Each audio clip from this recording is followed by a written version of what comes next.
Hello, everybody. Zaxtor99 here with another. Well, this isn't a first play on launch day. I did that a year and a half ago with this game called Generation Streets. It's a game made by Roman Shuvalov. This was his first title on Steam back on October 8th of 2018. He just recently put this game. He took this game out of early access, and that's why you see a release date here of February 10th, 2020. But the game went into early access back on October 28th, or on October 8th, 2018, when I originally reviewed this game. Now, when I reviewed this game back when it first launched, guys, it was $5. It wasn't free to play. As you see right now, you play the base game for free. Back then, the whole game, it had no DLC. It was just $5 to play it. When I played the game, guys, I gave this game one of the most, today, one of the most helpful reviews based on votes. So as you see here, there's a couple of reviews here, positive reviews that people have found helpful. However, my review is rated the most helpful review on this game if you look at all the reviews. And you'll see that when I reviewed the game back when the game first launched at early access for $5, that I had all kinds of red flags on here. I said when this game first launched that it had 19 reviews that popped up immediately when this game first launched before I even reviewed it, which is pretty odd because usually these indie games like this don't have so many reviews pop up right away. And they were all reviews by like people that had one or two reviews on their account, new accounts that hardly had any games.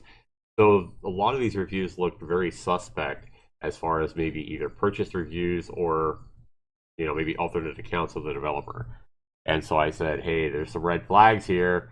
I said, when you see this player, when you see or play this game, you'll see that the positive reviews giving this game 11 out of 10 and comparing it to old school Quake, you know that something's wrong because, yeah, this game is nothing like Quake. I said, could this be yet another low effort, asset reliant developer using alternate Steam accounts to praise his own game or go buying purchase reviews? I said, maybe I'm jumping to conclusions here, and this may not be the case at all, but after playing this game, I'm truly baffled at how so many people love this snooze fest, lazily developed game so much. And this game made a miss video, guys. It's my 20th miss video that I did back in October of 2018. And the reason I'm re-reviewing this game, guys, is for two reasons. Because the developer just took this game out of early access, he made it free to play, and because so many people are so defensive of this game.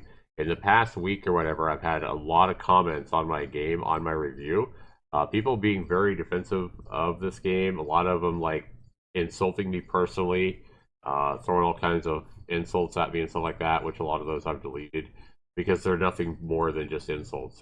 They have nothing constructive to say, or don't give specifics of why they like this game. They're just attacking me. But so that's basically a couple of reasons why I'm re-reviewing this game. But people still seem to be loving this game for whatever reason. Um, and I don't understand it. A lot of people are finding my review helpful, but I'm kind of curious as to why so many people still, 79% of the people find this game, positive. It was pretty mindless, boring gameplay. Back when I played it when it first launched, it was $5, not free. So we're going to go ahead and play the free version, guys, and see if we can find any value in Generation Streets right here. So we'll be back right after this.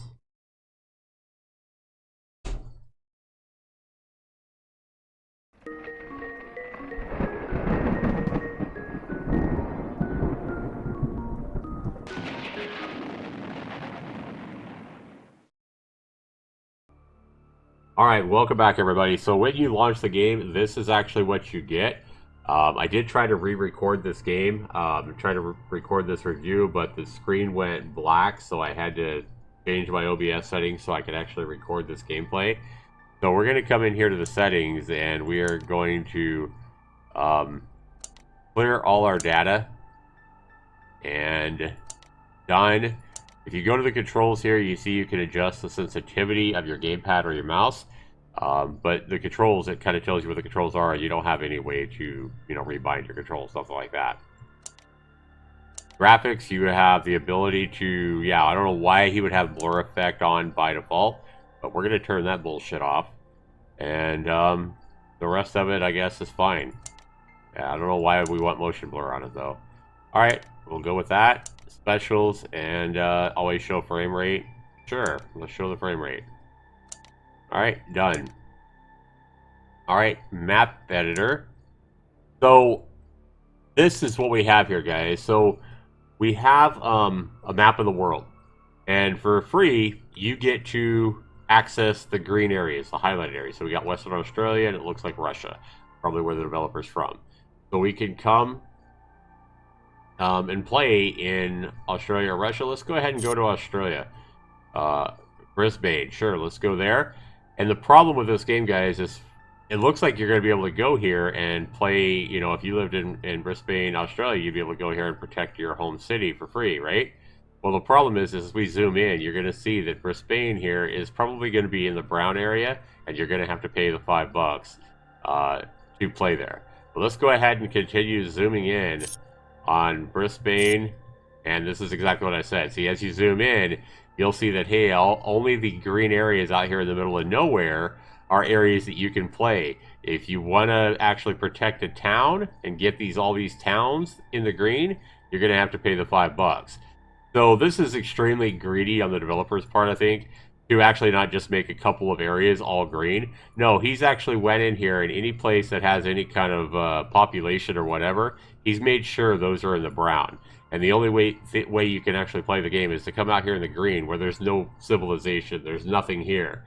And he's done that for, you know, even his part of the world up here. I assume this is his part of the world up here. So let's say I lived in Volodka, right here. Let's say I live there, right? So I zoom in on here. Hey, it looks like I'm still in the green, right? But as I zoom in, we see if I wanted to protect Volodka, yeah, I'm going to have to pay the $5.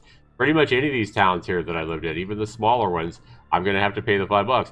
But hey, I could come out here and play in the middle of nowhere for free. Even this town over here, you live in this town? You're going to have to pay the $5 because that's brown. See what I mean? So the developer here is being extremely greedy as far as giving people access to their part of the world. You're going to have to pay the $5 no matter where the fuck you live, unless you just live out here in the middle of nowhere, which is where we'll play, I guess. We'll just come out here to the middle of fucking nowhere. So we'll start right here. We'll go easy. We have a visual style. We can go random. So random is going to be a choice of these two things, nuclear winter. I don't think we've seen that yet. We could go easy or hard. Let's go easy, because if I remember this game, it's pretty mindless as it is. So we are going to this destination part. This is what I'm talking about. I mean, I guess this game's cool as far as giving you a semi idea of what the what the area looks like. The problem is these tree assets probably don't look anything like the actual forest in this part of the world.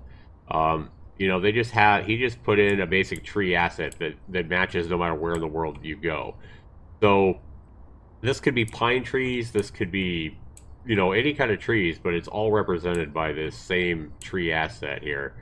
But I mean, I guess it shows you that, hey, there's forest here in this part of the world, as we expected, because we can't actually come in here and protect any actual civilization unless we pay money. But here we go. Here's this a town. So let's say this is our hometown here, guys. And again, the roads are pretty accurate from what I remember of like when I used to, when the whole world, I mean, when I bought it before, the whole world was open for $5. And I came to my part of the world, and the roads were pretty accurate as far as, you know, where they were and how they, you know, how they were named and everything like that. But, okay, so we can fly way up. I don't know how we go back down.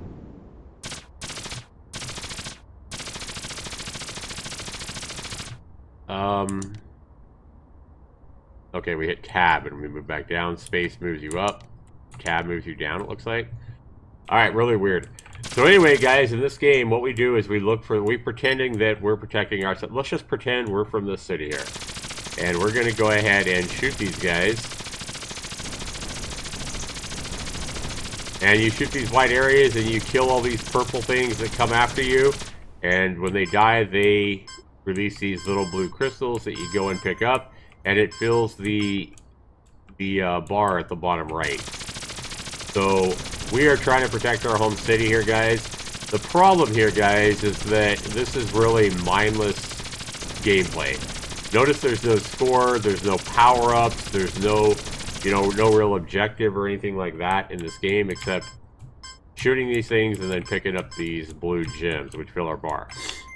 So now that we've got a full bar here, let me go ahead and turn the game sounds down just a little bit because I see the game sounds are pretty high. Okay, we're gonna go back to continue. So now that we've got a full bar, we can come in here and we can spawn a base that we got to protect. Okay, so this is a little bit different than it used to be because you used to still be in your ship, if I remember right, and like UFOs came after your base and tried to kill you. So now what he's done is he's turned this part of the game into nothing but a mindless mouse clicker. All I'm doing, guys, is spamming my left mouse button 100 times a second to, I exaggerate, but I'm spamming this shit out of my left mouse button to try to protect my base. So I've never liked mouse clickers because they're just not fun. And now he's turned this into a mindless mouse clicker, and this is really lame. And we kind of see the red thread over here spawning these things. I don't know if we can kill this thing. Probably not. So we see my base's health down there at the bottom right. So if I let the health go down, I will die or I'll lose my base or whatever. And then it's just right back to, right back to ground zero, if you would. So this is wave 3 of 4. So what are we going to get if we protect our base from all these waves of enemies? Are we going to get some kind of resource? Are we going to get some kind of an ability to, to really increase the depth of the game? No. There's no score, there's no power-ups, there's really no point to this game. This is as mindless as ever. In fact, I think this game's worse than it used to be. Because it used to be when you spawned a base, you used to at least fly in your ship and get, just get a hold the left mouse button down to shoot. And now he's turned this game into a fucking mouse clicker, which I hate mouse clickers. This is not fun, guys. Just spamming my right forefinger is getting extremely tired trying to protect my base and just spamming the shit out of my left mouse button. How this is fun, I don't know, and how people can be so defensive of this garbage game. Baffles me. So I lost my base. Now, if you would have left it so you played like this, when you built a base and you get to still fly this around, that would have been better. But turning that part of the game into a mouse clicker is really lame, in my opinion. Like, I don't know how this is fun. So this is all you got, though, guys. You could build a base and you could try to protect it by turning the game into a mouse clicker. Or you can run around and just, I guess if this is all you want to do is fly around and shoot these things a million times, that's what you got. But again, no power-ups, no score, there's no torrents you can set up. There's really no point to this game. The geographic data here isn't that accurate, so it's not like you're going to be able to, pay the $5 and go in. Excuse me. It's not like you're going to be able to pay the $5 and go in and see your house in your backyard. No, because it's very inaccurate data. So, like, each house here is probably like 4 houses in the real world. It's just house assets put in here to replace the housing area. I guarantee you there's a lot more houses in this part of the world that I'm at, in the real world. There's a hell of a lot more houses than what we're seeing here. So, this is what you got, guys. A game where you can go out in the middle of a forest for free and find a little town like this and pay $5. But if you want to go and protect any civilized part of the world or your part of the world, you're probably going to have to pay that $5 as I demonstrated. But the gameplay is not going to be any better. The gameplay is going to be the same boring shit that we're showing you right here. So, sorry guys, I got a cough. Try to get over this cold. But this here, guys, is the same mindless gameplay. In fact, it's even worse than it was when I first played it at launch, because at least at launch it wasn't just a mouse clicker. Now it's become the base part of the game where you're protecting your base has become a mindless mouse clicker. And that to me is extremely lame. I'm not impressed by this game at all, guys. The fact that you're gonna have to pay $5 to protect any civilized part of the world is extremely lame. So how this game here is being so defended and why people get so angry about me giving this game a negative review continues to baffle me.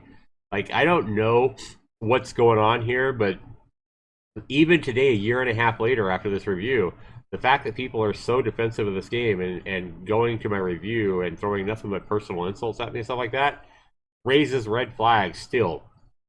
Like, again, I don't know if this Roman Shuvalov here has, is hiring his own little private army to protect his, his lame little game, but it's pretty baffling to me how anybody can find this piece of shit game, fun. And there's no point to it. There's no creativity. There's no purpose. Like I said, it's just running around shooting those pods, and then it becomes a mouse clicker if you set up a base. Extremely lame. It's definitely not fun. So if I re-review this game, guys, even though it's free for what you get, um, I don't find it. I don't find any kind of value there, even for free. I find it. I would think it's a waste of time to install this and play it. There's just much better free games on Steam, and the fact that he's trying to get $5 to to open up any civilized part of the world is just greedy, in my opinion. I don't know. I don't see any value in what he's done, and like I say, he's made the game worse by turning the base protection part of the game a mouse clicker. So value, guys, worth 40 points. Even at free, this game is still a 0 on value. I just don't see the point myself. Uh, Next part of my scoring is fun. How much fun is the game? Well, I really didn't have any fun going into that game and wearing out my right forefinger to protect the base and flying around shooting that stuff. It just wasn't fun. Being able to spawn over an empty part of the world in a forest and fly over a billion tree assets isn't exactly fun either. Um, I guess if you bought the game for $5, it might be a little bit of fun because you can kind of go see your part of the world. But again, you're going to get more accurate data by just going to Google Maps. As I said in my first review, I know in that video I talked about how you could go to Google Maps and you could see a lot more accurate geographic data than what you're going to see in this game. And that still holds true today. If you're looking to see your house, if you're looking to see your friend's house and your neighbor's house and the store down the street, you're going to get a lot more accurate geographic data by just going to Google Maps, which is completely free. You don't need to pay for Google Maps. So, yeah, I don't see the point, guys. But I will go ahead and give this game 5 points out of 30 because I guess flying around what, is a halfway accurate representation of the real world is kind of cool, I guess. So I'll give this one 5 out of 30 for fun. The next one is controls and bugs. Well, the controls and bugs work fine. I really can't take anything away from the developer on there because for what he has, it works, and there's a good FPS. It's responsive. I don't find mouse clickers fun, but that's not what we're reviewing here in controls and bugs. It's worth 20 points. I can't take away any points here, guys. 20 out of 20 for controls and bugs. And then graphics and sound.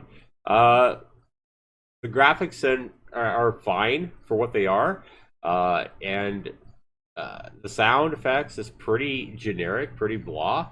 If the geographic data was a lot more accurate and the graphics were something besides a few different house assets and building assets and the same tree asset, no matter where in the world you are, I'd give it a higher score here. But he's basically used, for example, he's used the same tree asset no matter where you go in the world. No matter what kind of tree it is, it's going to be represented by that same tree asset, whether it's a pine tree, an aspen tree, or a poplar tree. It doesn't matter what kind of tree it is, it's not going to be represented accurately in this game. And so the best I can do here, guys, for graphics out is give him a 5. So if you add that all up, guys, 0 for value, 5 for fun, which I think is very generous, by the way, 20 out of 20 for controls and bugs, and 5 for graphics and sound, we wind up with a very generous score for Generation Streets of a 30%. So it's a lot better than the 0. I think I gave him a 0 back then. Let's see. Yeah, I gave him a big fat 0 in my initial review, so I guess he's increased his score from a 0 to a 30%. But a 30%, guys, is still a not recommend. So my re-review here, guys, is a big fat whopping 30% and still a big fat red not recommend. And I'm still baffled at why so many people love this lame game that just isn't any fun. At least to me, it's not any fun. Let me know what you guys think, though. Let me know if you guys have went out and downloaded this free game for free, and you guys find this game an amazing masterpiece. Let me know down in the comments below. Thanks so much for watching, everybody. This has been Zaxtorian. Take care.